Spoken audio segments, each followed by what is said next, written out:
कि किसके घर में क्या हो रहा है।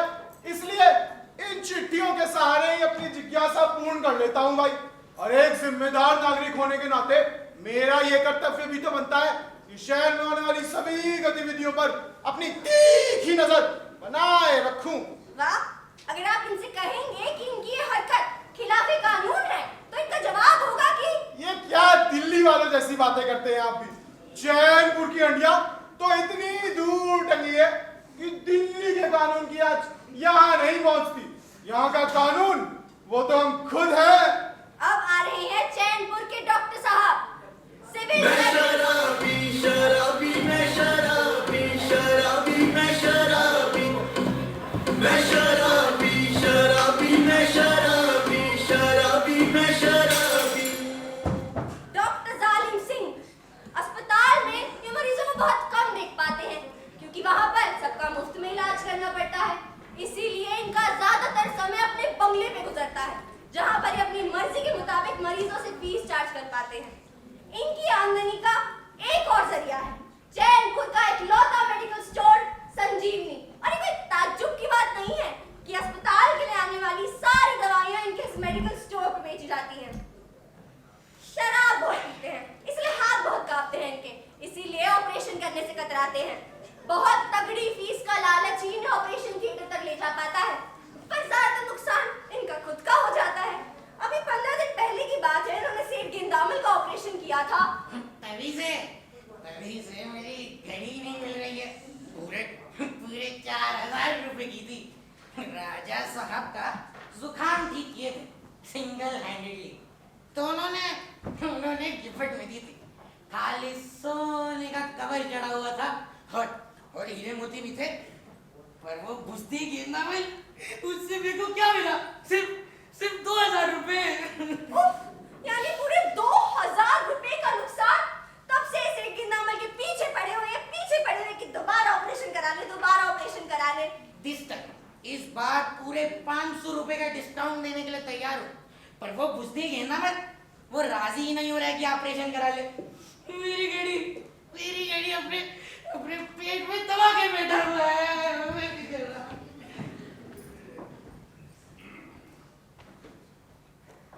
और ये है यहाँ की छोटी अदालत में बड़ा इंसाफ करने वाले जज साहब श्री पी एन तरफदार। ये अंधा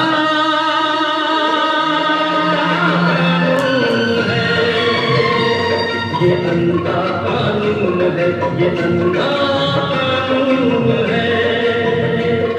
तरफदार जी की थ्योरी ये कहती है कि कानून अंधा नहीं होता बल्कि काना होता है। ओ यस, वो अगर दोनों ही आंखें बंद हो तो मुकदमे को सिर्फ टटोला जा सकता है, उसका इंसाफ नहीं किया जा सकता। और इसीलिए इनके कानून की इकलौती आंख इंसाफ के तराजू के उस पलड़े में पड़ी रहती है जिस पर माल ज्यादा होता है। और ये भी कहते हैं justice delayed is justice denied, यानी इंसाफ में देरी करना भी एक तरह की नाइंसाफी है। इसीलिए अपने मुकदमों में ये इतनी मुस्तैदी और फुर्ती बरतते हैं कि ज्यादातर मुकदमे इनके कोर्ट रूम में पहुंचने से पहले इनके बंगले पर ही सुलझ जाते हैं। इस मुस्तैदी और फुर्ती का एक कारण ये बताते हैं कि रिटायर हो चुका हूं, अरे ऑलरेडी एक्सटेंशन पर चल रहा हूं। बुढ़ापे का ख्याल रखना होता है कि नहीं? अब यूं खेत है, जमीन है, साਡਾ तो एक बगीचा भी है, लेकिन अब बस एक डेयरी और एक पोल्ट्री फार्म खोलने का इरादा है। जिंदगी के आखिरी दिन मुर्गियों और भैंसों में गुजरे, अब तो वाहिगुरु जी से बस यही प्रार्थना है, मुझे यही प्रार्थना है। और ये है चैनपुर की एक और महान आत्मा, यहाँ की कोतवाली की कोतवालन मिस मान सिंह बैरागन।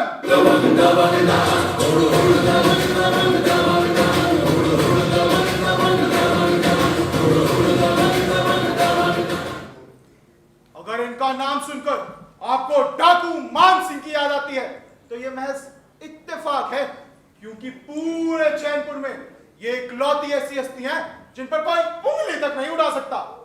हाँ, बंदूक उठाने की कोशिश एक बार डाकू लाखन सिंह ने की थी, पर इन्होंने उसके कदमों में गिरकर इतना दिलकश मुजाहिरा किया कि मर जाने दे लाखन सिंह, मर जाने दे, मारे से भूल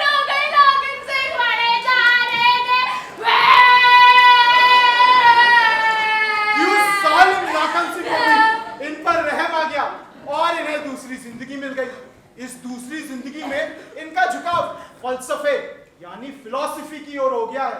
इस नकली दुनिया की हकीकतों को जानकर इनका दिल इतना बेजार बेपरवाह हो गया कि इन्होंने अपना तकल्लुस बैरागन रख लिया।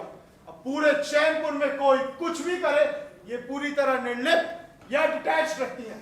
अरे भाई, आपने क्या सोचा दुनिया में रहकर भी खुद को दुनिया से अलग कर लेना योग साधना की परम अवस्था है। इसलिए अगर चैनपुर में लॉ एंड ऑर्डर नाम की कोई चीज नहीं है तो इसमें इनका कोई कसूर नहीं। ये तो कहती है कि रे भाई सुन, ये दुनिया ना, ये दुनिया पित्तल दी, ये दुनिया पित्तल दी। अबेती डाल सोने दी, अबेती डाल सोने दी, अबेती डाल सोने दी, अबेती डाल सोने दी। मेरा मतलब है ये दुनिया ना, ये दुनिया ऊपर वाले ने बनाई है। अगर दिन बनाया है तो रात भी बनाई है, और अगर अच्छाई बनाई है तो बुराई भी बनाई है। अरे रात के बिना दिन बेकार है, और बुराई के बिना अच्छाई का कोई मोल है के? ये तो पता माने है के मोल? अरे रात जितनी ज्यादा संगीन होगी सुबह उतनी रंगीन होगी, और फिर अपराध जितना ज्यादा बढ़ेगा उसका नतीजा उतना ही अच्छा मिलेगा ना भाई। और फिर जो जिप जिप होना है सो तब होवे। अरे परमात्मा की मर्जी के बिना तो एक पत्ता भी न हिले है। तुम्हारे के पागल कुत्ते ने काटा है जिसके काम में दखल है। तू बोलो मत बोलो। और ये है हमारी बैट पार्टी के सबसे आखिरी और सबसे इम्पोर्टेंट मेंबर जनाब दिलदार खान बे मुरब्बा। बड़े मियां दीवाने ऐसे न बनो, हसीना क्या चाहे हमसे सुनो। इस रियासत के दीवान हैं। इस रियासत की सारी रिस्पॉन्सिबिलिटीज इन्हीं के कंधों पर है। इस रियासत में हर कोई इनके लिए जवाबदेह है, और ये भी जवाबदेह हैं बस राजा साहब के बाद एक शख्स के लिए, और वो है इनकी बीवी यानी तमन्ना बेगम। मिर्चे मिर्चे मिर्चे मिर्चे। अच्छा, तो यहाँ छुपे बैठे हो तुम अपने यार दोस्तों के साथ है? और कब से वहाँ मेरी जान पर बनी हुई है? अरे कब से ढूंढ रही हो, पूरा जमीन आसमान छान मारा और तुम यहाँ बस ऐसे गुलछर्रे उड़ा रहे हो। शर्म लिहाज नाम की कोई चीज है? सारी घोल कर पी गए हो। हाँ नहीं तो अरे गुलछर्रे नहीं उड़ा रहे थे बेगम, हम तो झंडा फहरा रहे थे। झंडा फहरा रहे थे?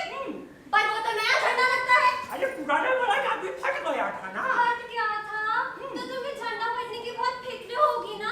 और मेरे दुपट्टे जो यहाँ फट फट के चिथड़े हो गए, उनके लिए तुम्हारे दिल में कोई हमदर्दी नहीं है। अरे कब से बोल रही हूँ नए दुपट्टे ला दो, नए दुपट्टे ला दो, पर तुम्हारे कानों में तो जूं ही नहीं रहती है, और फिर दूसरे झंडे पर इतने पैसे बर्बाद कर दिए। अरे राजा साहब का हुक्म था, पुराना वाला झंडा पहचान में नहीं आ रहा था कि किस रियासत का है। ऊपर से स्कूल में बच्चा लोग गलत डिजाइन बना रहा था ना। ड्राइंग गई भाड़ में। मेरे दुपट्टों का भी ख्याल करो, वरना मैं भी समझ में नहीं आऊंगी कि किस किस की बीवी हूँ। समझे? क्या है? तमन्ना बेगम और खान साहब के बीच में इश्क, प्यार, लव, सुख, शांति, पैशन नहीं है। उसके बजाय सब कुछ है। बेचारे खान साहब का सर बुढ़ापे में ऐसा चकराया कि अपने से कम उम्र की बीवी यानी तमन्ना बेगम से शादी कर बैठे। दरअसल ये इनकी दूसरी शादी है। बार बार उस घड़ी को कोसते हैं जब इन्होंने काजी साहब के सामने कह डाला था कबूल है कबूल है कबूल है। तब सोचा भी ना था कि तमन्ना बेगम इतनी नीच गलीच गंदी जाहिल अनपढ़ ईव औरत साबित होगी। खैर डेंजरस तो खान साहब की पहली बीवी यानी दिलशाद की अम्मी जान भी थी, पर उनसे तो ये 3 बार तलाक तलाक तलाक बोलकर छुट्टी पा गए। और तमन्ना बेगम ये पता नहीं किस मिट्टी की बनी है, जब भी बेचारे खान साहब ये तलाक लफ्ज बोलने के लिए अपना मुंह खोलते ही हैं तभी आवाज आती है।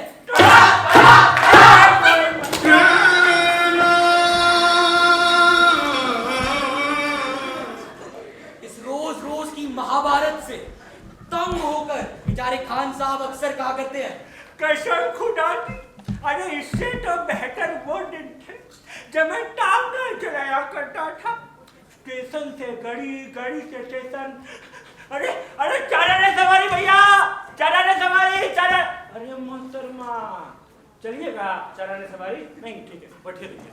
चला रे सवारी, चला रे सवारी किया करता था। उससे इतनी कमाई हो जाती थी कि पूरे दिन पेट भरकर खाना खाया करता था। खुदा की करनी कुछ ऐसी हुई कि राजा साहब का विलायती मोटर पंचर हो गया। तभी मैंने राजा साहब को अपने तांगे पे बिठाया और तुरंत पूरा स्टेशन पहुंचाकर गाड़ी में बिठा दिया। उसी बात से राजा साहब इतने खुश हुए कि उन्होंने मुझे इस रियासत का दीवान बना दिया। बहुत खुश हुए। तब स्टैंडर्ड उसका करने के लिए मैंने दूसरी शादी कर ली। साला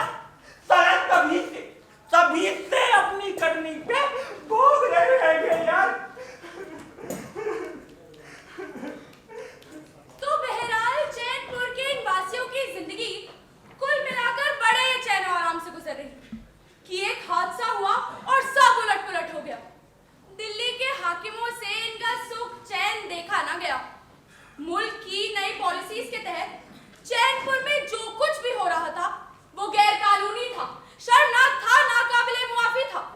इस सब को मद्देनजर रखते हुए दिल्ली के हाकिमों ने फैसला किया कि एक खुफिया अफसर को खुफियाई तौर पर चैनपुर भेजा जाए, जो वहां जाकर वहां के भेदों का पता लगाए और वापस आकर रिपोर्ट दे, ताकि जो भी मुजरिम है उसे तिहाड़ जेल में बंद कर दिया जाए, जो कि उस समय पर भी बड़ी खतरनाक जेल मानी जाती थी।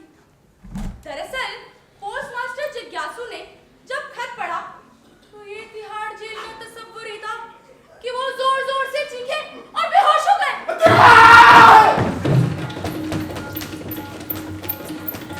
न जाने किसका मुंह देखकर उठे थे। ये खत था या कयामत? 2 मिनट बाद खुद खड़े हुए और अपने साथियों को बताने के लिए दौड़ पड़े। अरे जज, अरे मेरा दिल कहाँ गए साहब? डॉक्टर, अरे वो बेगुनाह तो पड़ा होगा कहीं यार। दीवानगी इतनी थी कि कपड़े पहनने का भी होश नहीं था। शुक्र है कच्छा बनियान पहने थे, वरना लोग इन्हें आर्किमिडीज समझ बैठते।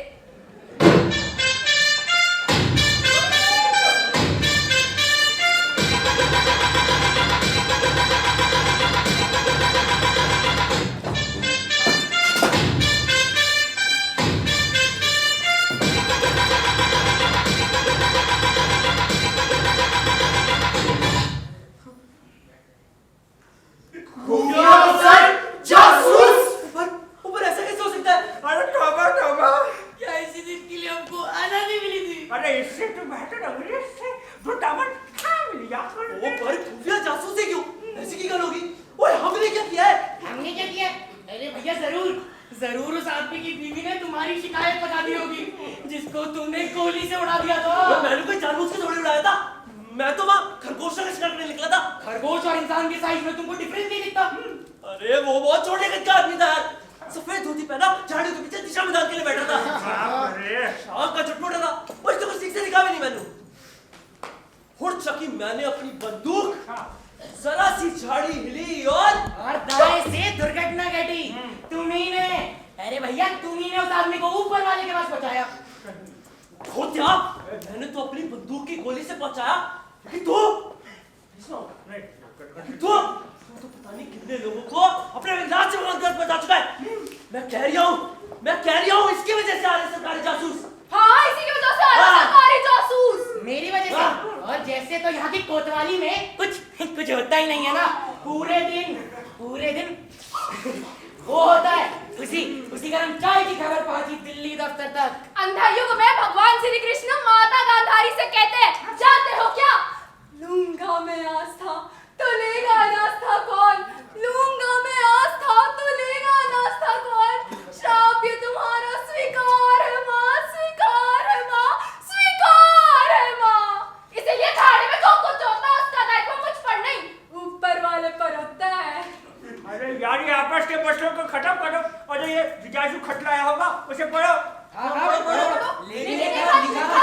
मेरे दामाद भेदीलाल भेदिया ने, वो दिल्ली के गोल डाकखाने में काम करता है, खत छाटने का, पर खत खोलने के मामले में मेरे ही नक्शे कदम पर चलता है। लो सुनो, पूजनीय बाबूजी सादर चरण स्पर्श आत्र कुशलम च तत्रास्तु के बाद दीर्घ अहवाल ये है कि आज सुबह सुबह मेरे हाथों से एक सरकारी गोपनीय पत्र खुल गया, जिसका संबंध चैनपुर से है।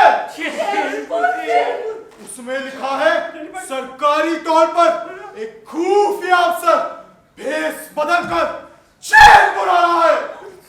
वो यहाँ आकर सबकी तफ्तीश करेगा और उसकी रिपोर्ट बनाकर सरकार को देगा।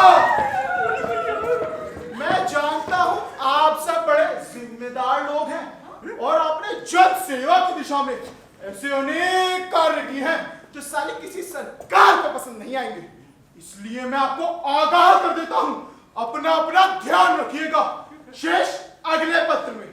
आपका दामाद भेदीलाल भेदिया, गोल्डा खाना, दिल्ली। बाप रे, अब क्या किया जाए? उस अफसर को यहाँ से कैसे रोका जाए?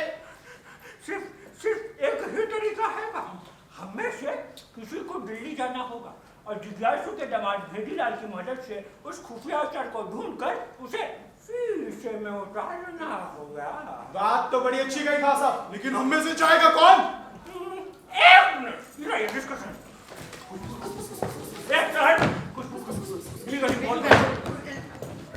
नाचते रहो तुम। बाकी देखिए, मेरा ख्याल है आप भी जाइए। अरे शर्माइए मत और साथ में कर्मचारी जी मैंने चाहिए यार। इसको कानूनी बारीकियों में इनसे बहुत मदद मिलेगी आपको। अभी 11 तो बज गए हैं घंटा। नहीं है। 11:15 का ट्रेन मिल जाना चाहिए। निकलिए तभी मिले। अरे इतनी जल्दी कैसे यार? मेरे कपड़े तो देखो। बहुत बढ़िया है, खुफिया इंसान को ढूंढने के लिए इससे बढ़िया खुफिया लिबास हो नहीं सकता है। भाग्य लगड़िया छूट जाए हमारे पड़ गए। कौन सा दिक्कत नहीं तेनू? माफ कीजिएगा हुजूर, मेरे भाई ने मुझे बताया होटल रंग महल में आकर दो लोग ठहरे हैं 1 हफ्ते से। और उन दोनों की हरकतें बहुत मशकूक है जनाब। हमें लगता है कि वो किसी कानूनी तहकीकात के इरादे से आके ठहरे हुए हैं। यानी कि आ चुका है।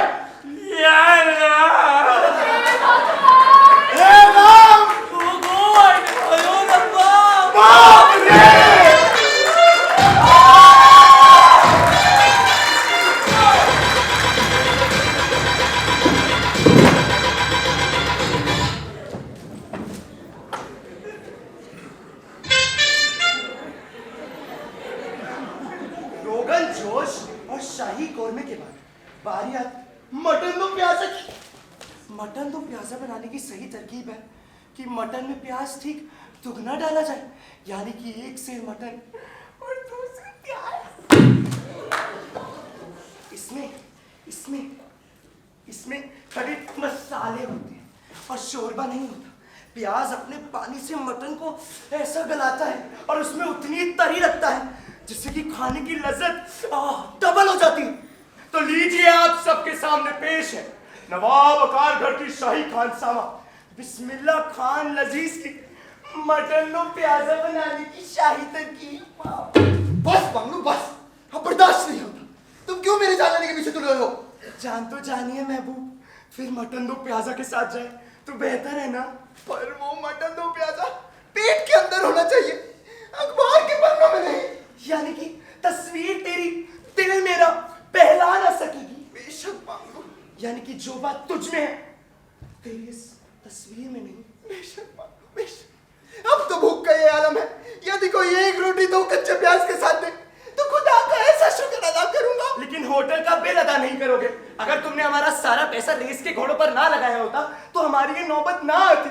आज पेट में खाना गए हुए 3रा दिन है, और अगर चौथा आया तो मैं आदमखोर बन जाऊंगा। अच्छा, अपने आप को काट खा जाओगे? नहीं, तुम्हें। अच्छा बेटा, मेरे मुंह में तो दांत ही नहीं है, एक नाखून भी लगाया ना मुझे, तुम्हें भगोड़ खाऊंगा मैं। मेरे पेट में तुमसे ज्यादा आग लगी है। और आखिरी बार जब हमने खाना खाया था तुमने मेरे किसी की नान उड़ा दी थी यार। नान नहीं रोटी थी वो। अरे जो भी थी, ठूस ली थी ना तुमने अपने मटके में। मटका? क्या काम आई वो मेरे, और क्या काम आती वो तुम्हारे? अरे पेट तो दोनों का ही खाली है ना। और किसकी वजह से खाली है बाबू? मैंने कहा था तिहाड़ जेल से बाहर निकलो, मैंने कहा था मेरठ वाली सीट की जेब काटो, उससे मिले सारे पैसे रेस के घोड़ों पर उड़ा दो। मैंने कहा था कि सराया या धर्मशाला जैसी किसी छोटी सस्ती मूर्ति जगह की बजाय इतने आलीशान होटल में रुको, यहाँ आकर भी महंगी महंगी दारू पियो, मुर्ग मुसल्ला उड़ाओ, चैन की जिंदगी करनी थी यार महबूब। जेल में चक्की पीसते हुए? और नहीं तो क्या, अरे 2 टाइम का खाना तो मिल रहा था। खाना? वो जली हुई रोटी, वो पानी से भी बदली दाल और कंकर भरे चावल तुझे खाने लगा था। यहाँ तो वो भी नहीं है। बस बांगड़ू बस, आता है इंसान की जिंदगी में ऐसा दिन। और 3 दिन पहले तो अभी हमने लजीज खाना खाया। वो लजीज खाना ना होटल का मालिक मार मार के बाहर निकाल लेगा। अरे 3 दिन हो गया, उसको एक सिक्का तक नहीं दिया हमने। कब तक मनी ऑर्डर के झांसे में डालते रहोगे उसका? जब तक आता रहेगा वो। अब नहीं आने वाला वो, वरना 3 दिन से हमारा खाना बंद नहीं कर देता। खाना बनना तुम्हारी वजह से हुआ है, भूलो मत। क्या जरूरत थी वेटर के सामने नर्वस होने की? इतना घबराए हुए थे, उसे शक हो गया। अरे झूठ बोलने के लिए कॉन्फिडेंस चाहिए होता है, कॉन्फिडेंस का सी भी नहीं है तुम्हारे अंदर। चाहिए भी नहीं मुझे तुम्हारा कॉन्फिडेंस। मेरी बात मानो, यहाँ से भाग ले। बस, मैं भागने वालों में से नहीं हूं। मेरा नाम महबूब महबूब महबूब है। मैं चुनौतियों का डट कर सामना करता हूं। तो महबूब नीचे जाके होटल मालिक का सामना करो, जाओ। चुनौतियों का होटल मालिक? अबे होटल मालिक हमारी इस चुनौती का सबसे अहम हिस्सा है।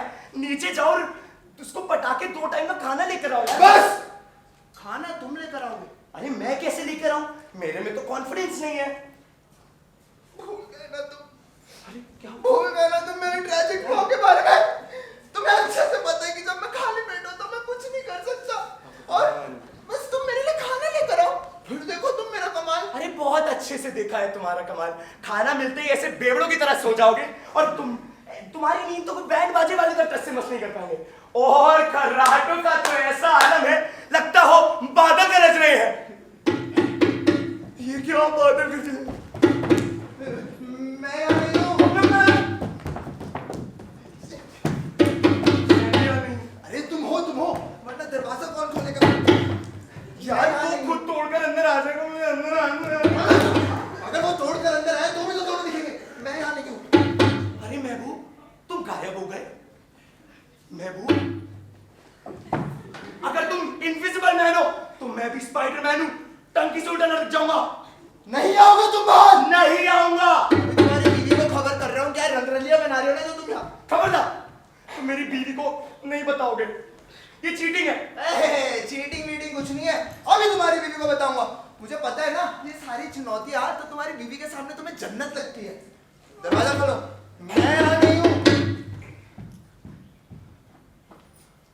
उड़ी बाबा!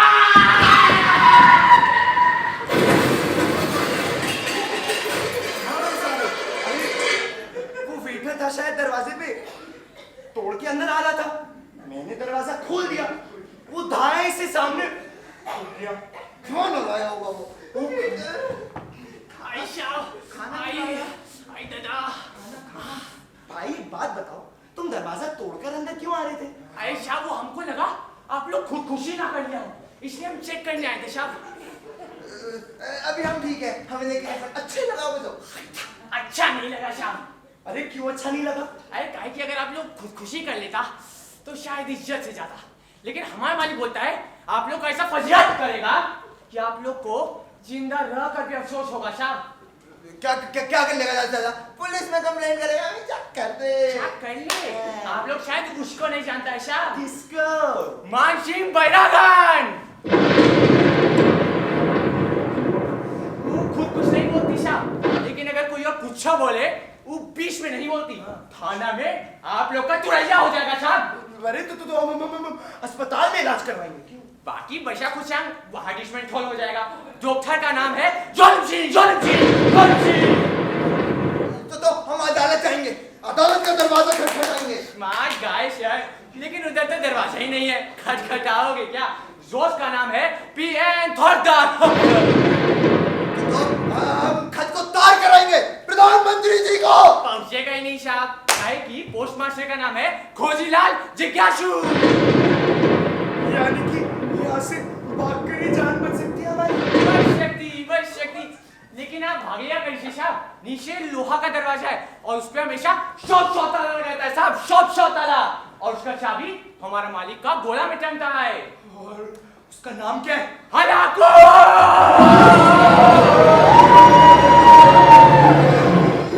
बहुत खतरनाक है। पिछली बार मटन मसाला कैसा लगा था साहब? एक प्लेट और खिला दो मैं। कमरा नंबर 3 में ठहरा था, सिर्फ 2 दिन का किराया नहीं दे पाया बेचारा, मटन मसाला बन गया। भगवान उसकी आत्मा को शांति दे। महबूब, आज पेट में कुछ होता तो सारा बाहर आ जाता। एक बात बताओ, तुम अंदर आकर करना क्या चाह रहे हो? हमारे ऑर्गन्स निकाल के बेचने जा रहे थे तुम उन्हें? नहीं साहब, हम तो बस जो माल मत्ता बचा था उसको उठाने आया था। ये काम हमारा मालिक करेगा। सबके सब जानते हो, किसी के सीने में दिल नहीं है। नहीं साहब, इसीलिए मैं आपको पहले ही बोला था कि अगर खुदकुशी कर लेता तो इज्जत से जाता। मेरी बात सुन, अभी थोड़ा हमें टाइम ना, तुम्हें डिस्कस करके बता। अभी तुम जाओ।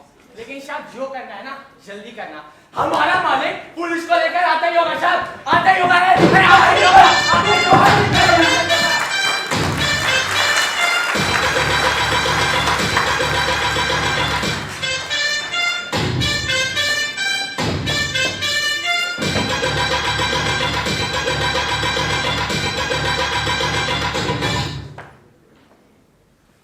यानी कि वो खुफिया अफसर यहाँ आ चुका है। वो पूरे 1 हफ्ते से यही है वो।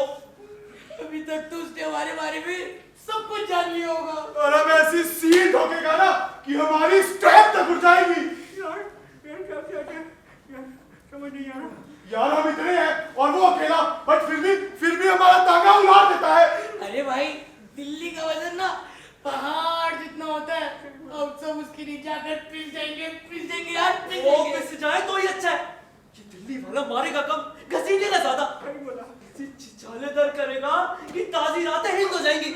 अरे जो होना है उसे कौन टाल सके? तो चिंता कीजिए बात से। लो जी लो, सुन लो ससुर की आकाशवाणी है, कह रही हैंगे चिंता किस बात की? ठीक कह रही हूँ।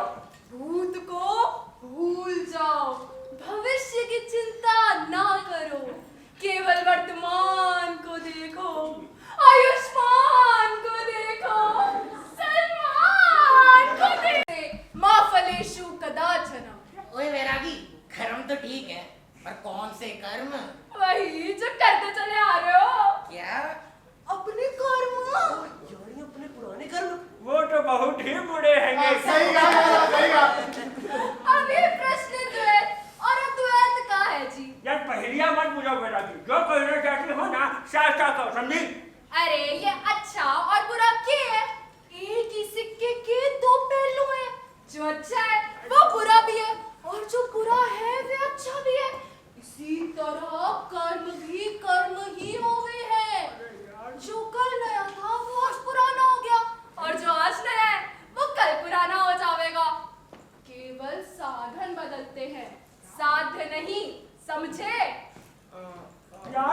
यार मैं पढ़ा लिखा आदमी नहीं हूँ यार, इसको चुप कराओ। हैं जो चल सवेरे कुछ बोलेगा नहीं, चुप कराओ इसको यार। वो बराबर थोड़ा नीचे होता है, वो हम पढ़े लिखे हैं।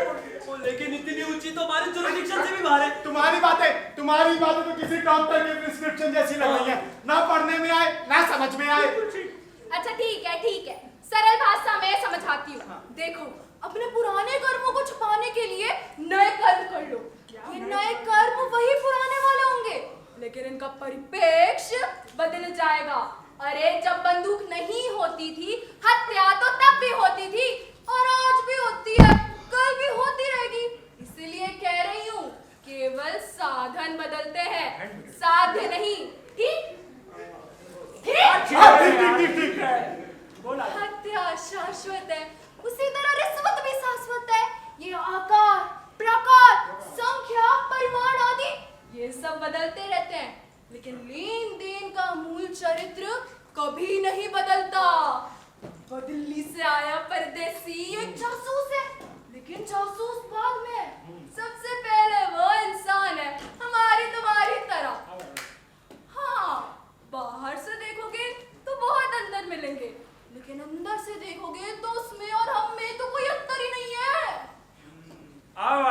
सारी बात समझ में, एकदम लाख रुपए की बात कही है तुमने। पहले जरा मोर्स कोड में कह रही थी, पर अब बात का मजमून साफ है। ओए बैरागी, एक बात और बता दे, शीशे में उतर आएंगे वो जासूस, समझ नहीं आया? अरे क्यों नहीं, जब लाखन सिंह जैसा पत्थर दिल आदमी मेरे लिए अपने दिल में दया का भाव ला सके है, तो इस संसार में कुछ भी हो सके है, कुछ भी यानी सब कुछ हो सके है। दिल किस बात की? होटल रंग महल जल्द से जल्द चला जाए और उस जासूस को अपना मेहमान बनाया जाए। चलते हैं, मगर जरा अभी बेगम को इत्तला कर दे। अरे खान साहब कहाँ चल पड़े? कपड़े बदलने की जरूरत आपको नहीं है, मुझे है। कपड़े बदलने नहीं जा रहे हैं, वे बेगम को इत्तला कर देंगे कि अफसर आ रहे, घर को साफ सुथरा करना है कि नहीं करना है। जा भाई, मैं तो पहले जाके कपड़े बदलूंगा। बदलूंगा थोड़ी ना भैया, पहनूंगा। क्या तू इस तरह जाएगा अफसर जी के सामने और अश्लीलता की तुलना बंद कर देंगे और ऑर्डर पे साइन मुझे ही करना पड़ेगा। हम सबको अपना डिपार्टमेंट भी तो ऑर्डर में करना है, अप टू डेट। हाँ, एक काम करो, तुम सब अपना काम निपटाओ, मैं जाता हूँ पहले कपड़े पहन के आता हूँ, उसके बाद जाके अफसर जी के स्वागत का बंदोबस्त करूंगा। तुम सब मुझे मिलो होटल रंग महल के बाहर। ठीक है, हम रंगमहल पहुंचते हैं। बस ये दिलदार आ जाए अपनी बीवी से बातचीत करके, तू देख कर कहाँ रह गया।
अच्छा, मेरे सरदार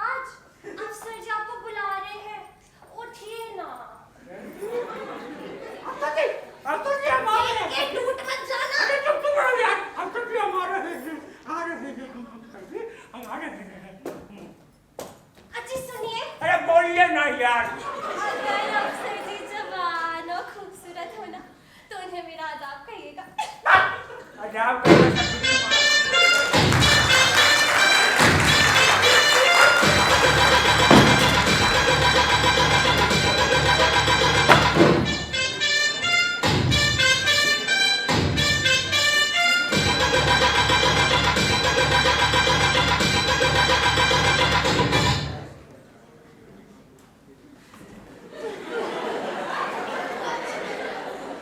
अब तो जाते हैं महकदे से मीत, फिर मिलेंगे यदि खुदा चाहे। अलविदा महबूब अलविदा, अब की हम बिछड़े तो कभी ख्वाबों में मिले, जैसे सूखे हुए फूल किताबों में मिले। एक फुर्सतें को ना मिली, वो भी बस 4 दिन। बांगड़ू तुम चुप क्यों हो गए? महबूब, मेरा मानना है मुशायरा बहुत हो गया है, अब हमें कूच कर लेनी चाहिए। हाँ चलो। चलो। नहीं तुम चलो। नहीं, तुम चलो। नहीं तुम चलो, मैं तुम्हारे पीछे पीछे आता हूँ। अरे पूरी जिंदगी मुझे पीछे रखा है, अब अचानक खुद पीछे क्यों आना चाहते हो? इसी बात का तो बड़ा शक है। मैं चाहता हूँ जिंदगी के इस आखिरी क्षण में तुम आगे चलो, मैं आता हूँ पीछे पीछे। मुझे पिछड़े वर्ग में ही अच्छा लग रहा है आपसे। बांगड़ू, सुनाई दे रहा है? और सुनाई दे रहा है? ये तो कोई बैंड बाजे की आवाज है। अरे कहीं हलाकू तो नहीं हमें गिरफ्तार करने आ गया हो? बैंड बाजे के साथ? अरे जिस तरह वेटर ने बताया था उस तरह तो चैनपुर में कुछ भी हो सकता है यार। बारात भी तो हो सकती है। यूं तो कई अर्थियों के साथ भी बैंड बाजे वाले आते हैं, क्या पता हलाकू ने हमारा एडवांस में इंतजाम करा दिया। अगर हम दूल्हा बन नहीं सकते तो बारात तो देख सकते हैं ना बाबू। अरे क्या फायदा, जाते हैं जहां से ये हजरत लिए हुए। खाने की व्यवस्था भी है। हाँ, और हलाकू भी नहीं है नीचे। अगर मरना ही है तो खाली पेट क्यों मरे? अरे लेकिन तुम भूल रहे हो, नीचे लोहे का दरवाजा, शॉट ताले। अरे अगर बारात को अंदर आना है तो दरवाजा खुलेगा, शॉट ताले भी खुलेगा।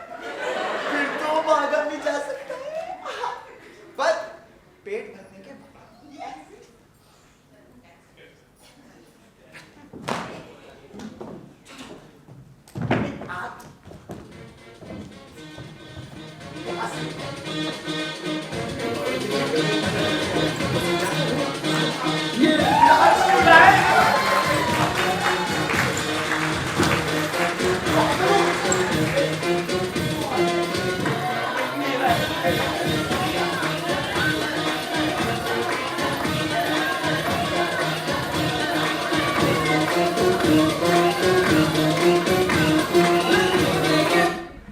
आइए जनाब, दरबारे दिल्ली के खुफिया अफसर साहब और उनके सरवेन साहब, चैनपुर रियासत में आपका खुशामदीद। वो आए हैंगे हमारे घर में, ये खुदा की कुदरत हैगी। दिल्ली तो एक शहर हैगा, आलम में इंतखाब। इनकलाब जिंदाबाद। अबे इनकलाब नहीं, इंतखाब। आलम में इंतखाब। वहाँ का कुत्ता भी हमसे बढ़ के हैगा।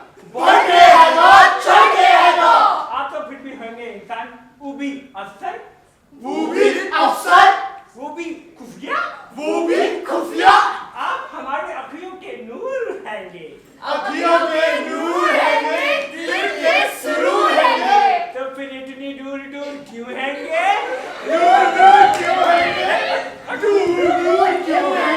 चलिए ऐसी जगह में जहाँ सिर्फ और सिर्फ आराम हैंगे। चलिए हुजूर, अपने पैरों के धूल से मेरे घर को पाक साफ कर दीजिए। अफसर जी जिंदाबाद। अफसर जी जिंदाबाद। अफसर जी जिंदाबाद।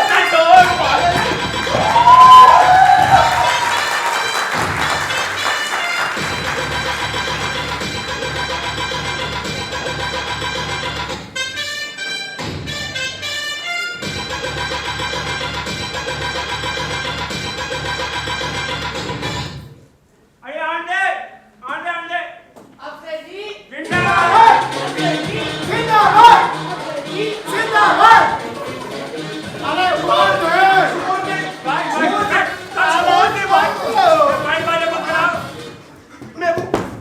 अरे बाप रे बाप। अरे चलिए चलिए आप लोग चलिए फटाफट। हम ऐसे कैसे यार? अरे नाचिएगा। अरे चल। चलिए अब तो जी आराम करेंगे। चलिए हो गया। साहब सर जी शरबत वरबत पीजिए, उसके बाद खाना वाना खाइए। एक मिनट, शरबत वगैरह हुजूर रास्ते में पी के आ चुके हैं, आप लंच का इंतजाम करवाइए। जी सर्वेंट साहब। एक्सक्यूज मी, सेक्रेटरी साहब। जो भी है चलिए आइए। क्या बोलिएगा?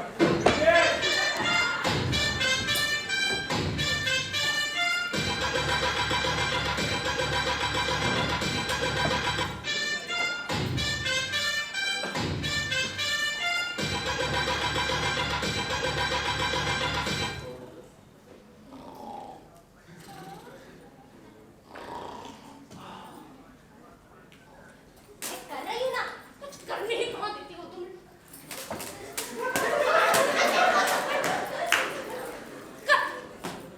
अच्छा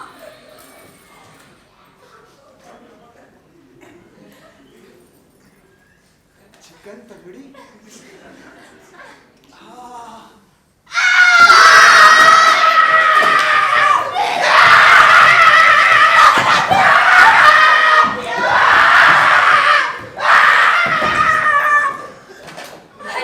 बाजी वाह, इतने बड़े अफसर होकर इतना डरते हैं, शर्म नहीं आती? कौन हो तुम? अंदर कैसे आ गई? भाग लो। ये आपका होटल रंग महल नहीं है जनाब, अभी भी नींद में है क्या? कैसे अफसर हैं आप? अफसर? कौन सा अफसर? कैसा अफसर? अच्छा जी, तो अब हम ही से खुफियागिरी करेंगे आप? ओह, खुफिया अफसर। और नहीं तो क्या सादा अफसर? अगर हमें पता होता कि आप हमसे इतनी बेरुखी से पेश आएंगे, तो मैं 2 घंटा बैठ के आपके लिए पंखा न झड़ती। जी हाँ, पंखा। हाथ टूट गए मेरे। 2 घंटे जो खर्राटे लिए हैं आपने, कभी कभी तो लगता था जैसे बिल्लियां लग रही हैं। पर ये तो बताओ मैं यहाँ आया कैसे? आप पहले बाहर तो आ जाइए, बाकी सवाल फिर पूछ लीजिएगा। बाहर आने में तो रुचि है पर आ गई। बाल भी है। तो मैं बाहर आ गया, बताओ मैं यहाँ कैसे पहुँचा? कुछ नहीं, बस आप खाना खा रहे थे, फिर आप खाते ही चले गए, खाते ही चले गए, खाते ही चले गए, खाते ही चले गए, और वहीं प्लेट में सर रख कर गहरी नींद।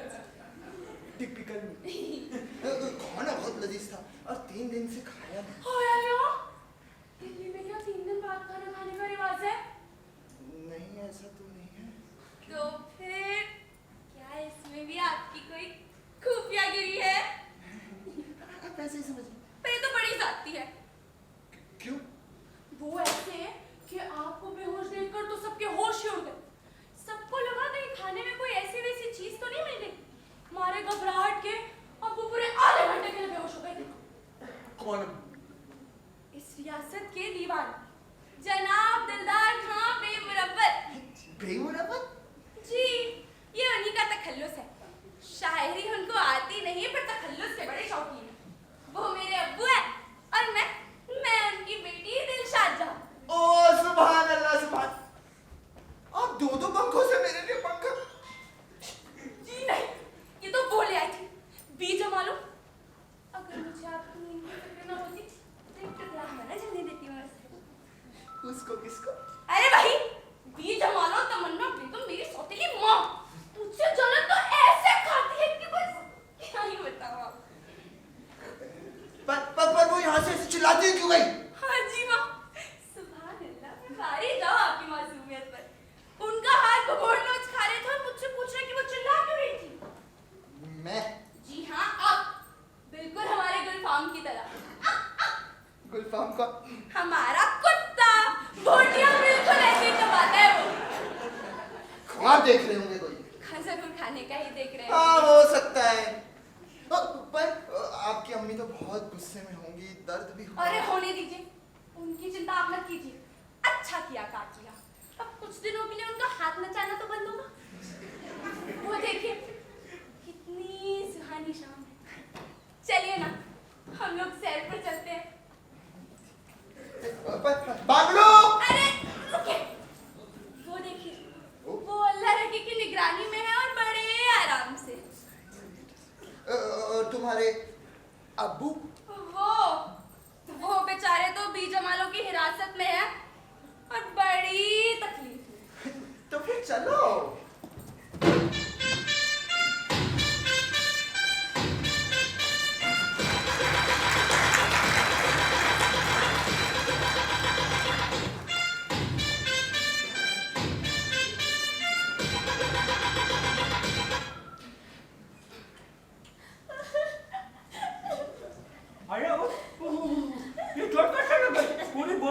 होती है।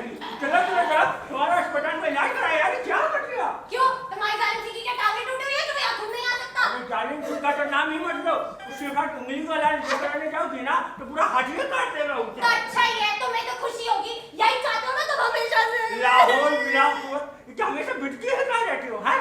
तो जहर ला के दे दे एक पसेरी, खा के सो रहूंगी, फिर आराम से जीना तुम और तुम्हारी वो चुड़ैल बेटी। अरे मेरी बिटिया ने क्या बिगाड़ा है? हमेशा उसी के पीछे पड़ी रहती हो तुम। उसी के पीछे पड़ी रहती हो और क्या बिगाड़ा हैगा? पूरे दिन मेरी छाती पर मूंग डालती है, गंदी गंदी हरकतें करती है और तुम कह रहे हो क्या बिगाड़ा हैगा? किसी लल्लू पंजू से ब्याह के उसको भगा के दे देते यहाँ से। खड़ा देंगे तुम। हाँ, अगर अच्छा एक बात बताओ, पहले एक बात बताओ। बको। अगर दिलशाद की शादी क्या? पागल हो गए हो क्या? छछूंदर हो कौन? रेशम पे जाने का इरादा तुम्हारा? हमने तो बस ऐसे ही कह दिया यार, तुम तो। कैसे कह दिया? हिम्मत कैसे हुई तुम्हारी कहने की? इतने बड़े अफसर के सामने कचरा परोस के उनकी तौहीन करना चाहते हो तुम?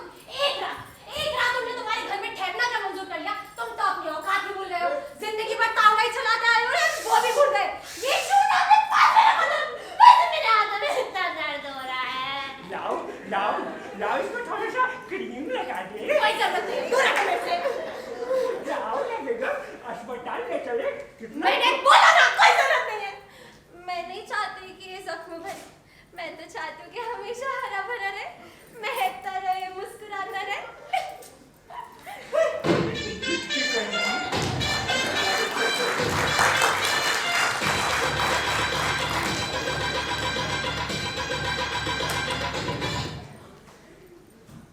अरे ओ तन्नू, हाँ तुम्हें पता है ये चांद हमसे क्या कह रहा है? ना। ये चांद हमसे कह रहा है, ओ दीवानो, क्यों इस तरह झील के किनारे यूं मासूम बैठे हो? अरे वाह, मेरी किरणों की उंगलियों को थामकर मेरे पास आए। यहाँ चांदनी के डोले में झुलाऊंगा, चांदनी के प्याले में चांदनी की मदिरा पिलाऊंगा, जिसे पीकर तुम धरती के बारे में भूल जाओगे, क्योंकि चांदी तो एकमात्र स्थान है जहाँ प्यार और प्यार के अलावा और कुछ भी नहीं। नौजी? वो जब मैं रोती हूँ तो थोड़ी सी नोजी आ जाती है। पर तुम रो क्यों रही हो? मैं रो रही हूँ, दिखता नहीं है तेरे को, रो रही हूँ मैं, दिखता नहीं है। तुम रो क्यों रही हो? इन आंसू पर मत जाओ मेरे महबूब, इन्हें तो आदत है बहने की, बहुत जिद्दी है ये, बहुत जिद्दी है ये।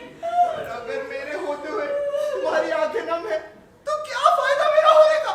इससे अच्छा तो मैं झील में कूदकर अपनी जान दे दूं। नहीं मेरी सरदार, खुदा के लिए ऐसे लफ्ज अपने मुंह से वापस कभी भी मत निकालना, कभी भी नहीं। तो फिर बताओ, तुम क्यों रो रही हो? नहीं, मैं नहीं मेरी बताऊंगी। राहत जान बोलो। नहीं, बोलो। नहीं। अरे बोलो। मेरा हाथ में काट दिया, पागल आदमी। क्या ये तुम्हारा वही हाथ है जहाँ पर मैंने पहले तुम्हें दुख दिया था? हाँ, ये वही हाथ है, वही हाथ है ये। मैंने आज तक सिर्फ तुम्हें दर्द कैसा दर्द दिया है तुमने? अब बहुत हुआ। लो मेरा हाथ लो और काट लो। मेरे प्यार की कसम है, जोर से काटना। अगर तुमने नहीं काटा तो तुम मेरा मरा मुंह देखो।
हाँ सच में डर रहा हूँ, देखो।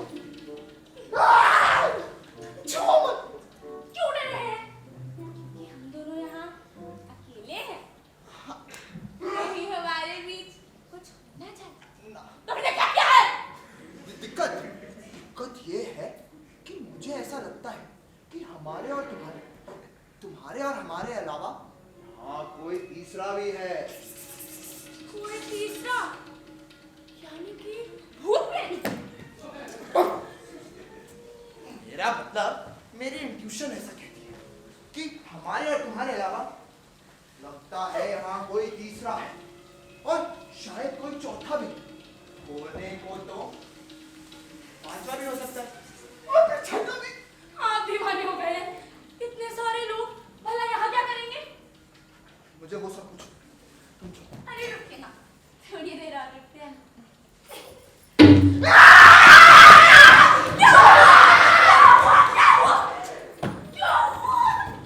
जा मत जा मत जाना। मेरे ख्याल से आपको देखकर दहाड़। आराम से, कहीं कहाँ ना जाए। खुद हो चिट्ठी अच्छा मर दो वाला छी, मर दो वाला।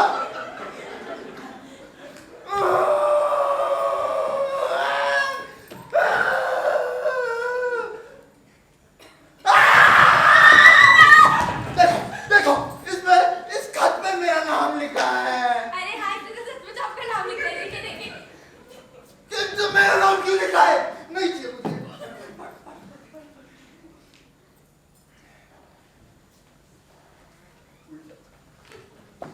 अफसर जी,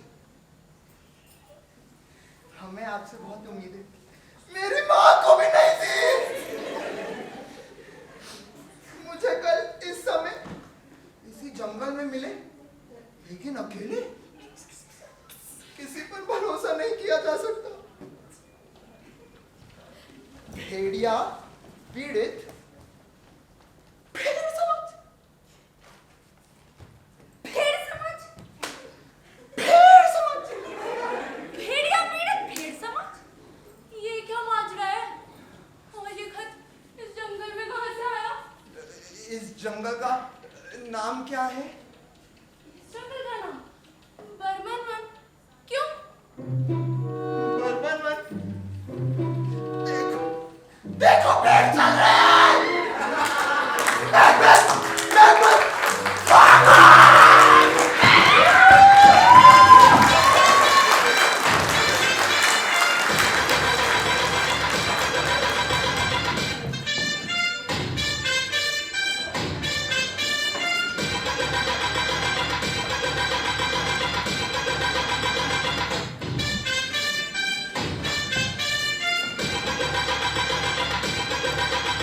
अरे वो बत्ती ऑन करो। हुजूर खाना खाना। खाना वाना गया सब तेल लेने। पहले मुझे ये बताओ, ये भेड़िया पीड़ित भेड़ समाज के? भेड़िया पीड़ित भेड़ समाज? हाँ, भेड़िया पीड़ित क्या है ये? समाज तो यहाँ बहुत सारे हैं। आर्य समाज, कल्याण समाज, व्यापारी समाज, मगर ये ससुरा भेड़िया पीड़ित भेड़ समाज, ये तो हम पहले बार सुन रहे होंगे। क्यों जी? हाँ जी, हाँ जी। हाँ जी। और वो भी भेड़िया पीड़ित। सुनने में तो कोई ड्रामे ड्रामे की संस्था लगती है। अरे अरे नहीं यार, देखो ड्रामे की संस्था होती तो हमें निमंत्रण भेजती, और मान लो चलो हमें नहीं भेजती, बाकियों को भेजती, तब भी मुझे पता लग जाता। जनाब पूछिए क्यों? क्योंकि चिट्ठियां तो मैं सभी को बोलता हूँ। Smart smart. तो बताओ मैं क्या लिखा इस पे? हुजूर, अगर आप कोई पहेली बुझा रहे हैं तो आता है, पता तो बता दीजिए। आता है ये चिट्ठे और पता है इसका जंगल। जंगल चिट्ठी? अरे हुजूर, आप तो सचमुच की पहेली पूछ रहे हैं। Shut up! Shut up! जब फिर मेरा सरकार की नसीब से चुप। पढ़ेगा कोई? पढ़ना यार। ये चिट्ठी आपको जंगल में मिली थी ना हुजूर? रजिस्ट्री से या ऑर्डिनरी डिलीवरी से?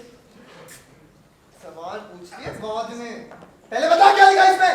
ओ पढ़ ले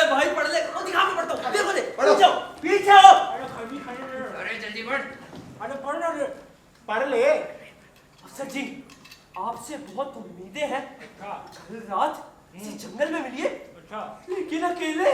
अकेले? अबे पर सस्पेक्ट मत कर।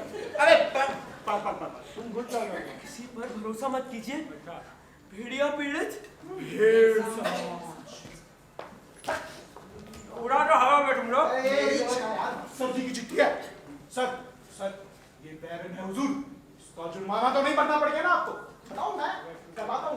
जुर्माना तो अब तुम लोग भरोगे, वो भी तिहाड़ जेल में हम अपने नाजायज बच्चे हैं। हम आपके लायक बच्चे हैं। आप हमको अपनी प्रॉब्लम बताइए, डायग्नोज हम कर देंगे। आपके खत को तार समझ लेंगे, लेकिन आप ये तो बताइए कि उस दिन रात को जंगल में हुआ क्या? बताइए ना हुजूर। Please please once. मैं जंगल में जाऊं, बैठना बराबर। मेरे साथ शादी हम झील के किनारे मस्त बैठे हुए थे, हम दोनों के अलावा कोई नहीं था, और वहां कोई था जो हमें देख रहा, जिसने ये चिट्ठी फेंकी, पेड़ चलने लगे। ज्यादा हो गया, क्या ज्यादा हो गया? पेड़ों का चलना हुजूर बहुत ज्यादा हो गया। तो तुम्हें लग रहा है मैं झूठ बोल रहा हूँ ना? हाँ तुम चल तू। लेकिन हुजूर, पेड़ों का चलना ऐसा कैसे हो सकता है हुजूर? अरे कैसे नहीं हुई सकत? अवश्य हुई सकत है। अध्यायुग के पृष्ठ 124 पर भगवान श्री भारती कहत है, जिस दिन प्रभु ने किया प्रस्थान, द्वापर युग बीत गया उस क्षण, प्रभुहीन धरा पर आस्था हर, कलयुग ने रखा प्रथम चरण, वो और भयंकर लगने लगा, भयंकर वन। यहाँ कवि का इशारा हमार जंगल बर्मन वन से ही तो है। ओ देवी! तो तुमने पेड़ चलते हुए देखे? अरे फलते हुए देखे हैं, फूलते हुए देखे हैं, जलते हुए देखे हैं। चलते चलते अरे हमने तो कटते हुए और लटते हुए भी देखे होंगे। तुम चलने अभी की बताओ, देखे होंगे कि नहीं देखे होंगे? अरे पूरा ब्रह्मांड चल रहा है, धरती चल रही है, तो का पेड़ ना ही चल सकता है। और किस डायरेक्शन में जा? वर्टिकल या हॉरिजॉन्टल? अरे बढ़िया बेटा। हाँ करिए। हॉरिजॉन्टल देखे होंगे। हाँ शायद, पर उसमें से एक पेड़ छीका। छीका? हाँ अरे वाह वाह तुम सारा है वाह। I see sir, I see. What National Geographic पर मैंने एक आर्टिकल पढ़ा था सर। क्या? क्या पढ़ा था? कुछ पेड़ बहुत नाजुक किस्म के होते हैं, जरा सी सर्दी पड़ती नहीं, उन बेचारों को जुकाम हो जाता है सर्दी। वो किस किस्म का बहुत बदतमीज के सबका पेड़ था। सच में छीका और एक्सक्यूज मी भी नहीं बोला। अरे मैं कटवा देंगे उसको। हमारा इंतजार कर रहे हैं वो वहाँ। फटाफट जाओ, पता लगाओ ये क्या है। शाम को रिपोर्ट चाहिए टेबल पे, वरना एक एक को अंदर कर दूंगा। एक मिनट, हमको कुछ याद आ गया। क्या? 28 रेगड़पुरा। रेगड़पुरा? एक बार मिल तो ले। मिल तो ले। सो वही यानी भेड़िया पेड़ का पेड़ समाजू। ओ तेरी! ये तो साला शहर के हर दीवार पे लिखा रहा है ना। हुजूर, दिल्ली से आते वक्त आपने भी ट्रेन में जरूर देखा होगा। देखा था ना? हाँ शायद। हाथ धो गई हुजूर। इसे क्या किया? बगल में छोड़ा, गांव में ढिंडोरा। वो तूने तो कमाल कर देता है रावण। और ना मुझे डिस्टर्ब के अब पूछिए तेरू। अरे पर ये है क्या? हमारा अंदाजा से ये कोई आतंकवादी संस्था है। ओ तेरी! हाँ, जिसका कनेक्शन बहुत सारी विदेशी शक्तियों के साथ है। ओ तेरी की! तो इनको यहाँ का पता किसने दिया? वही तो रहस्य है हुजूर। ससुरी जरा डिस्टेंस मेंटेन करो। अब समय आ गया है, इस रहस्य का पता लगाया जाए। तो मेरा आदेश है फौरन जाओ। चलो रिपोर्ट चाहिए मुझको रात को। इधर इस वाली टेबल पे। जैसे आपकी आज्ञा हुजूर, लेकिन हुजूर अभी तो आप चलिए। चलिए। हमाओं के बाद ये समारोह में मुख्य अतिथि तो आप ही है सर। Sir chief guest. ये भागा दौड़ी में भूल गए थे हम। पर चलना ना। अब पुलिस लाइन हुजूर, परेड ग्राउंड, आइए तशरीफ ले चलिए। अफसर जी, जिंदाबाद।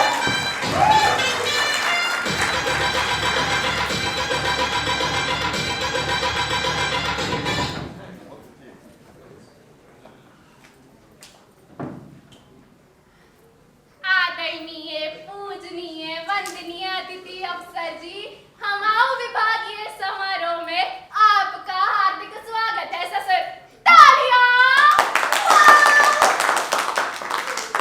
आपको ये बताते हुए हमका बहुत ही प्रसन्नता हो रही है कि चैनपुर राज्य में पुलिस और डाकू की मित्रता के 25 वर्ष पूरे होंगे। यो यानी सिल्वर जुबली।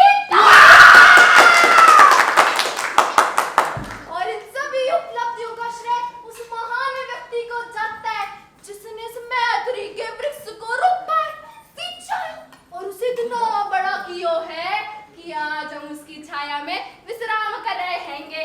और वो महान व्यक्ति है डाकू लाखन सिंह। तालियां।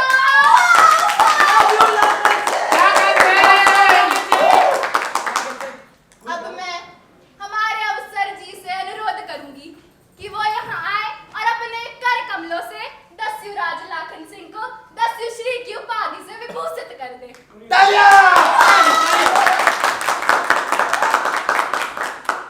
अरे सीधे खड़े रहो ना। बहुत चालू है रे तू। दो लिए बैठा है। दो गुलदस्ते, एक दाएं एक बाएं। ओ, आपका मतलब ख्वातीनों से है। ये लेडीज। अच्छा अच्छा, वो खड़ूस वाली कौन है?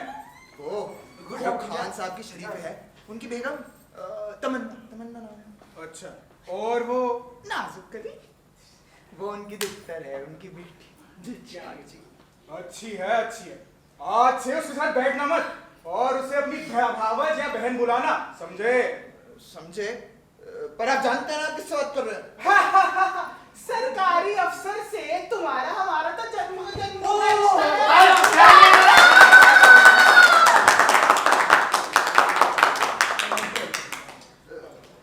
सॉरी बहन जी, हम अभी आए। कहाँ जा रही है?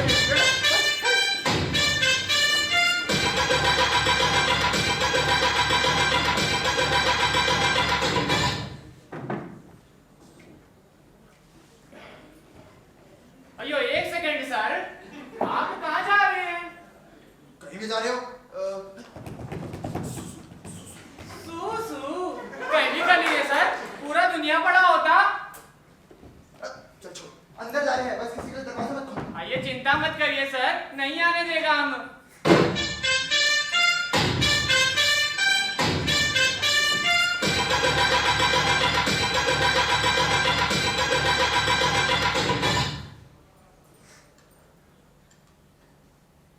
अब मैं मेरे जीवन दाता लाखन सिंह जी से अनुरोध करूंगी कि वो अपने मुखारविंद से 2 शब्द कहते हैं। तालियां।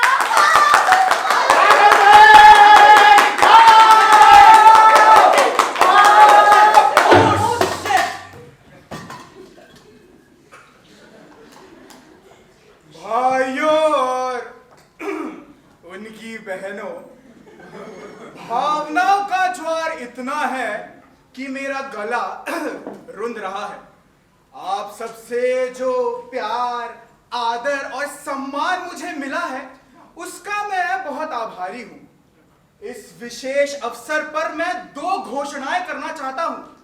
पहली तो ये कि दिल्ली से आए अफसर के चरणों में 50,000 रुपयों की एक छोटी सी भेंट। और दूसरी तो ये कि अगले हफ्ते अपने जन्मदिन पर इस दस्यु जीवन से मैं संन्यास ले रहा हूं। क्या? अरे रुको यार। ऐसा मत कीजिए लगन सिंह जी। नहीं, ऐसा मत कीजिए लाखन सिंह जी। क्या कर रहे हैं? मैं सही कह रहा हूं साथियों। इस सद्कार्य की प्रेरणा मुझे आप सभी से मिली है। जो कार्य बिना बंदूक उठाए किया जा सकता है, उसमें बंदूक उठाने की कोई जरूरत नहीं है। इसलिए मैं पॉलिटिक्स ज्वाइन करना चाहता हूं। तालियां।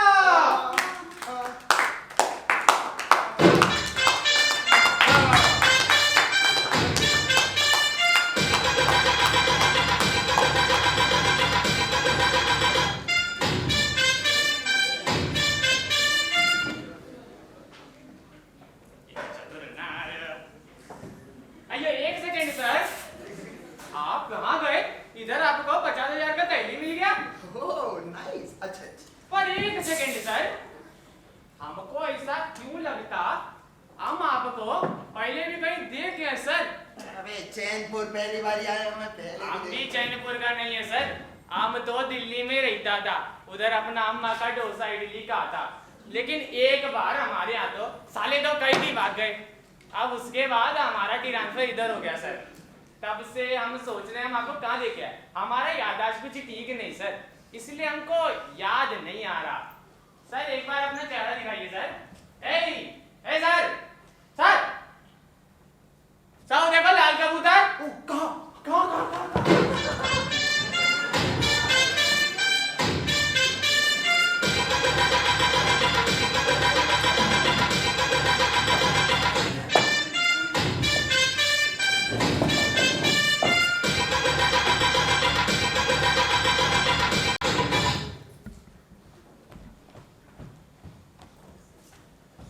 अरे महबूब, इतने घबराए हुए क्यों हो यार? अरे ढंग से खाना तो खाने नहीं दिया। ओ पेट के कुत्ते, तुझे खाना खाने के अलावा कुछ सूझता है? और तुम्हें सूझता है? तुम्हारा तो नींद में भी मुंह चलता रहता है, वरना बेगम साहिबा का हाथ ना चबा जाते। अरे बेगम साहिबा गई तेल लेने। अभी अपना सामान पैक करो, हमें यहाँ से निकलना है। बिल्कुल भी नहीं, मैं यहाँ से नहीं जाने वाला। पहली बार तो जिंदगी में ऐसा ठिकाना है कि फिरदौस बरूए ज़मीनस हमी अस्तो। अब तो अल्लाह रखी से निकाह करके मैं यहीं बस जाऊंगा। यहीं दफन भी हो जाना। तौबा इस्तगफार, अस्तगफिरुल्लाह। अरे माना कि तुम्हारा मुंह टेढ़ा है, बात तो सीधी करो यार। अगर सीधी बात बोल दी तो किसी को मुंह दिखाने लायक नहीं रहोगे। भोला राम आ चुका है।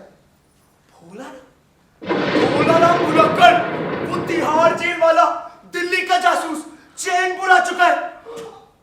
भोला राम भुलक्कड़ यहाँ चैनपुर आ चुका है और उससे मेरी मुठभेड़ भी हो गई। ओह नो, अरे उसने कहीं तुम्हें पहचाना तो नहीं? नहीं पहचाना नहीं, पर वो मुझसे बोला, सर हमको ऐसा लगता है कि हमने आपको पहले कहीं देखा है। अरे फिर चिंता करने की कोई जरूरत नहीं है, उसको कभी याद नहीं आने वाला उसने तुम्हें कहाँ देखा है। उसकी याददाश्त बेहद बुरी है यार। अगर उस बुरी याददाश्त को ये याद आ सकता है कि उसने मुझे कहीं देखा है और कल को उसको हमारे नाम याद आ गए, और फिर अगर उसको याद आ गया कि हम दोनों वही हैं जो उसको चुप पागल बनाकर भागे हैं, तो बस। और इसके अलावा भी बहुत सारे ब्यूटीफुल प्रॉब्लम्स हैं। ब्यूटीफुल प्रॉब्लम्स ब्यूटीफुल कैसे होती हैं? ये लाखन सिंह, तुम्हें लाखन से ब्यूटीफुल क्यों लग रहा है यार?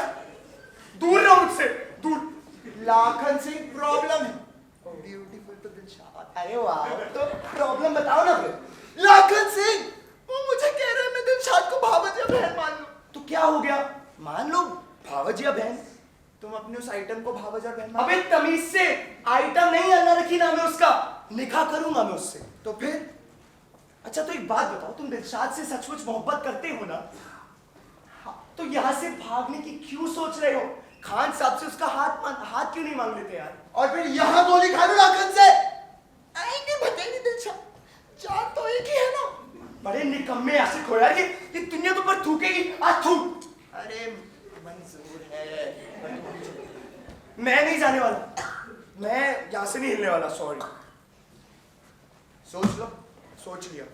अभी तुम्हारी बीवी को खबर कर रहे हो दूसरी शादी कर रहे हो। अबे यार इधर आओ, तुम बात बात पे मेरी बीवी का जिक्र क्यों कर देते हो? क्यों नहीं करूं? अभी तुम्हारी बीवी को बताऊंगा, फिर देखो कैसे तुम्हारा ये फिरदौस जहन्नुम में बदलती है। तुम एक नंबर की निकम्मे और गलीच आदमी हो। निकम्मा गलीच, गंदा कुत्ता, बैड बॉय यू आर। मैं यहाँ चैनपुर वालों के साथ रहकर खुद को फरिश्ता समझने लगा। और ये अपना ध्यान रखना, खुदा। एक मिनट, इधर आओ। इधर आओ, इधर ही रहो। बताओ क्या काम है? अपना सामान पैक कर लो, आधी रात को निकलेंगे, किसी को कानो कान खबर नहीं होगी। जाओ। जा रहा हूं ना, पागल है क्या? अच्छा है, मतलब मैं खुदा का शुक्र करता हूँ कि इसको ये नहीं पता कि इसकी बेगम साहिबा 2 साल पहले ही, वरना जान ले लेता ससुरा।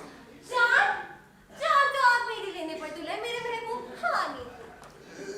बेगम साहिबा आप इतनी रात को? हाँ मैं, और तो बातें सुबह 5 बजे के बाद। आप भी ना कैसी बातें करते हैं। नहीं मेरा मतलब आप सोए नहीं? कैसे सोती?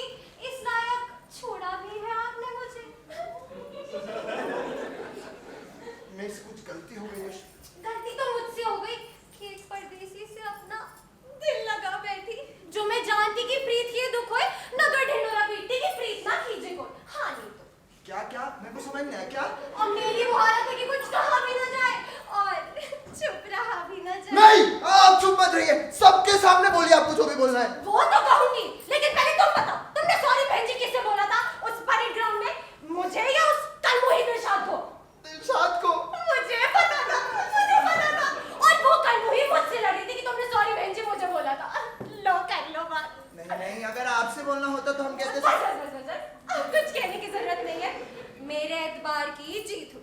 चलो मैं तैयार हूँ। चलो। हाँ हाँ चलने के लिए। रुको आगे। Why she says she's ready when she's not? नहीं। छोड़, ये देखो मैंने तो बैग भी पैक कर लिया है, अब जहाँ चाहे ले चलो मुझे। बेगम साहिबा आप क्या कह रही हैं? मेरे कुछ समझ नहीं आ रहा। आप पागल तो नहीं हो गई है ना? आप जो बोल रही है आपको खुद को सुनाई दे रहा है? सुनाई दे रहा है, सब सुनाई दे रहा है। पागल हो गई हो, दीवानी हो गई हो, बावली भी हो गई हो। उस रात झील के किनारे आपने जो मोहब्बत जताई थी ना, उसी का असर है ये। झील के किनारे? तुमने और किसने चांद पे ले जाने के वादे किए थे, अपना हाथ भी कटवाया था और मेरे आंसू तक पहुंचे थे। बेगम साहिबा आपने कोई ख्वाब देखा है? झील के किनारे तो मैं कभी आपके साथ तो नहीं गया। तो अब चले चलो। क्यों चले चलो? आपको मैं अपनी अम्मी के समान समझता हूँ। क्या?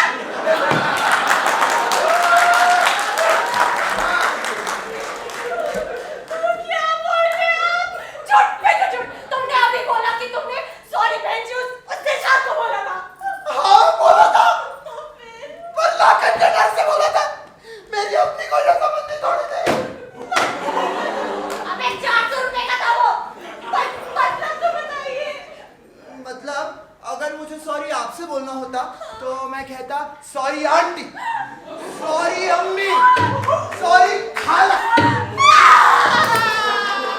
हाय अल्लाह मैं मर जाऊं। मेरा कितना लाइफ खराब हो गया, इतना लाइफ खराब हो गया।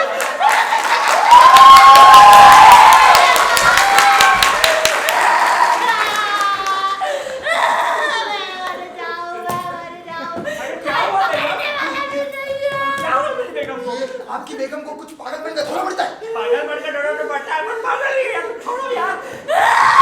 चलो, अरे बेगम बताइए ना। छोड़ देंगे। अरे छोड़ देंगे यार। मैं चांदी के डोले में झूलूंगी, चांदी की मदीना में चांदी का गिलास पीऊंगी। Cheers। तुम भी जा सकते हो। अरे यार सब करेंगे, पिएंगे यार। पागल से भाग चमकते जा रहे हैं, पागल आदमी। जाता ही नहीं, जाता ही नहीं।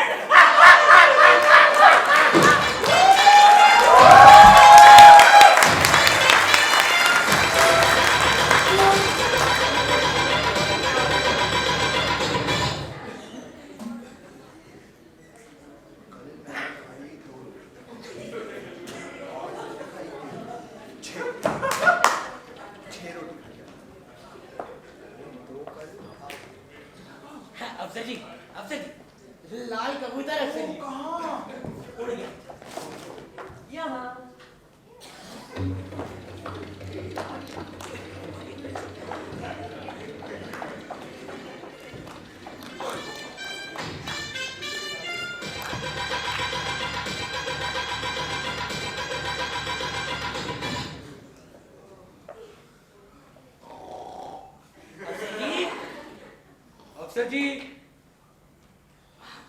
अफसर जी लाल कबूतर फिर से आ गया। हाँ? कहाँ? अरे अरे अफसर जी चिंता मत कीजिए, हम आपको कोई हानि थोड़ी ना पहुंचाएंगे। कौन हो तुम लोग? मुझे क्यों बुलाया? भेड़िया पीड़ित भेड़ समाज आतंकवादी, विदेशी शक्तियां, बचाओ! अरे अफसर जी हम कोई आतंकवादी थोड़ी ना है, हम तो खुद इस खूनी पंजे के शिकार हैं अफसर जी। खान साहब और उनके चारों साथी ये पांचों इसी खूनी पंजे नाम से जाने जाते हैं। इसी खूनी पंजे ने हम और हमारे जैसे लाखों लोगों का जीवन बर्बाद कर दिया अफसर जी। पूरे राज्य में भूख और गरीबी है, रिश्वतखोरी और जमाखोरी है, भ्रष्टाचार और अत्याचार है, और जो भी इस खूनी पंजे के खिलाफ अपनी आवाज उठाता है ना, उसकी जबान काट दी जाती है अफसर जी। किसी की जबान काट दी जाती है तो किसी की टांगें तोड़ दी जाती है, आंखें तक निकाल ली जाती है और तो और गोली से उड़ा दिया जाता है। अफसर जी बहन बेटियों की इज्जत लूट ली जाती है अफसर जी, उनको अपने घरों से बेघर कर दिया जाता है। इसी अन्याय से लड़ने के लिए हम लोगों ने संस्था बनाई है। हम ही ने बहुत मेहनत कर दिल्ली तार भिजवाया था। उन्होंने आपको हमारी ही मदद करने के लिए तो यहाँ भेजा है, हमें बचाने के लिए और इस खूनी पंजे को सजा दिलवाने के लिए। हम आपको बहुत देर से ढूंढने की कोशिश कर रहे हैं भैया, और आप क्या आदमी हैं, कभी हमें अकेले ही नहीं मिले। इसीलिए हम आपको आज हिम्मत करके यहाँ लेके आए हैं, ताकि आपको अपना दुखड़ा सुना सके। अयो पकड़ो पकड़ो भागने लगा है, पकड़ो पकड़ो भागो भाग, आइयो अस्कला मारेंगे। अयो सर आप चिंता मत करिए, इन आतंकवादी लोग को हम ठिकाने लगा देगा। बैरागन मैडम ना सुबह से ही रेड अलर्ट का घोषणा कर दी थी। वो हमको बोली कि इन आतंकवादी लोग को हम एनकाउंटर के खाते में डाल दे। वो तो हुआ सर कि हम इस राजनी का पिक्चर देखने गया था और तभी हम इन लोगों को अंदर आते हुए देखा और तुरंत लॉर्ड तलाई का कसम हम इन पे चापा मार दिया। वो तो बस सर हम पकड़ नहीं पाया। अब सर आप चिंता मत करिए, चारों तरफ हम 4 गार्ड लगा दिए हैं, आप आराम से सोइए। अरे बाहर पुलिस।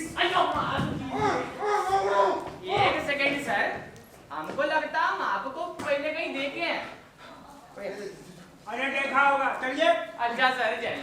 देखा खान साहब सुन, इनसे शादी की बात है, मेरी बात मान, शादी की बात है, बहुत बड़ा शेर। खान साहब, अरे हमें ना आपसे कुछ बेहद ही जरूरी बात करनी है। तो बेहद ही जरूरी बात कहे थे। वो हम ना आपसे आपकी बेटी का हाथ मांगना चाहते हैं। हाथ मांगना चाहते हैं?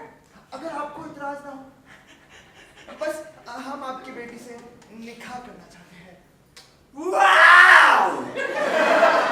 वाह! वाह! मेरे तो भाव में ही खुल गए। पर एक बार आप अपनी बेटी से तो पूछ लीजिए। अरे यार नेकी और पूछ दिलशाद बेटा। जी अब्बू। इधर आया, भाग के आया तुम। तुम्हें अफसर जी के साथ निकाह कबूल है? निकाह? हाँ निकाह। अफसर जी के साथ? हैगा। वाह! अब ये शादी कल ही होगी। नहीं होगी। मैं नागन सिंह से शादी करूंगी और उससे करके इस आदमी को गोली मार दूंगी। देख तू।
लड़की से जरा पूछने लिए होंगे, अब जरा लड़के से भी पूछ लीजिए फटाफट। मियां महबूब अली खां साहब की दुख्तर दिलशाद जहां को कमाए व सदा इंतक तलब 10,000 मेहर आप अपनी निकाह में लाए, आपने कबूल किया।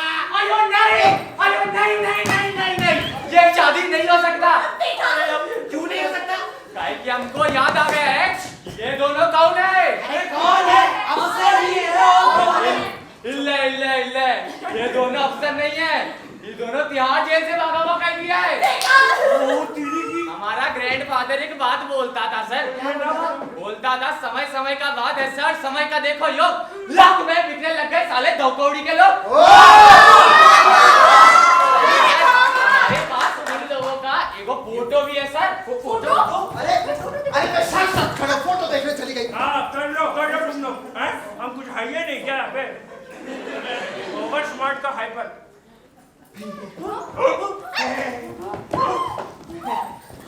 इसकी माँ। एक सेकंड, डरना मत, पकड़ो जल्दी। तुम सालों चैन पकड़ो।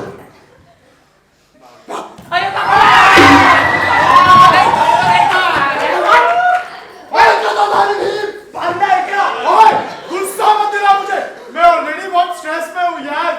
क्या हुआ? अरे अभी मैं शादी में आ रहा था तो तभी मेरे दामाद भेदीलाल भेदिया की एक और चिट्ठी आई, उसमें लिखा है होटल रंगमहल में आके एक और आदमी ठहरे। अरे इनकी तरह नहीं है, वो सचमुच का अफसर है, दिल्ली से आया हुआ। वो आ गया, देखो वो आ गया, देखो वो आ गया। अब क्या करें? एक सेकंड, लाखन मुझे आपसे कुछ अरे खान साहब खान साहब है वो। खान साहब डाकू डरा रहा है। एक सेकंड पीछे जाओ। वो हम आपसे कह रहे हैं कि अब जितनी जरूरत आपको हमारी है उतनी हमें भी अब समय आ गया है कि हम सबको साथ हो जाना चाहिए। मतलब आप हमें अपनी गैंग में शामिल कर लो, फिर देख लेंगे किसी भी एक अफसर को। एक मिनट डिस्कशन कर लेते हैं। ये नहीं कर मैं तू रेडी हो।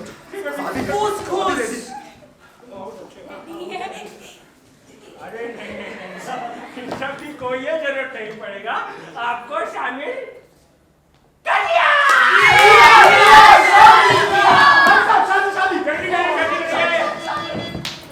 शादी बैठो।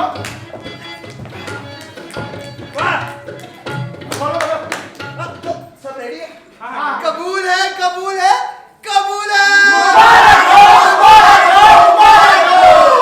भेड़िया समाज जो हमेशा एक ही समूह में रहता है और अपने शिकार को एक ही साथ दबोचता है, कहने को तो ये संख्या में बहुत कम है, लेकिन छल और बल के खेल में नहीं। भेड़ समाज जो संख्या में तो ज्यादा है, पर जिस तरफ हाँक दिया जाए उस तरफ चलने को तैयार हो जाता है।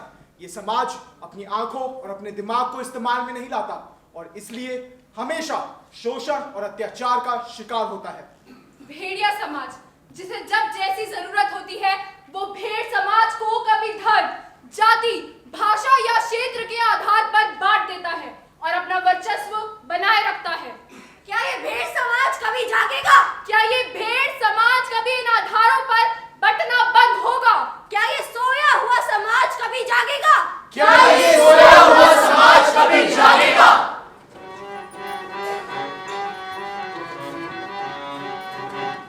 आज किरणों की सुनहरी बांसुरी पर जागरण का एक मंगल गीत गाओ। आज किरणों की सुनहरी बांसुरी पर जागरण का एक मंगल गीत गाओ। बाजुओं में है तुम्हारे चांद तारे और तुमसे कलकी के सब दूत हारे, बांध लो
के किरदार में।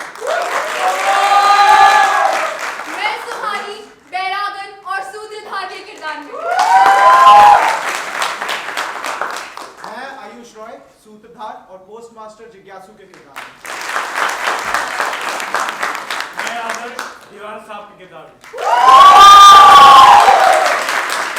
मैं सुशांत काजी और लाखन सिंह के किरदार में। मैं अनुष्का दिलशाद और सूत्रधार के किरदार में। मैं सक्षम बांगड़ू के किरदार में। अल्लाह पेड़ अल्लाह रखी और सूत्रधार के किरदार में। मैं करण शारदा महबूब के किरदार में। जिस तरह एक अच्छे नाटक को अच्छा बनाने के लिए हमारे किरदारों का जरूरी है, उसी तरह से एक अच्छे निर्देशक का भी होना जरूरी है। तो मैं मंच पर बुलाना चाहूंगा हमारे इस नाटक के निर्देशक मिस विभा चौधरी जी को।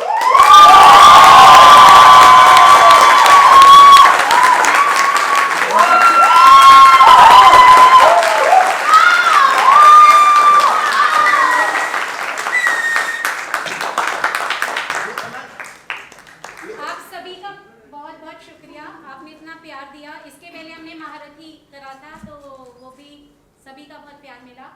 और मैं इसमें सबसे पहले मैं फेलोसिटी को धन्यवाद देना चाहूँगी, कैंटरबिल को धन्यवाद देना चाहूँगी, विन को धन्यवाद देना चाहूँगी, राजकुमार अग्रवाल सर को धन्यवाद देना चाहूँगी जिनके सहयोग से, और सबसे ज़्यादा धन्यवाद मैं अपनी टीम को देना चाहूँगी।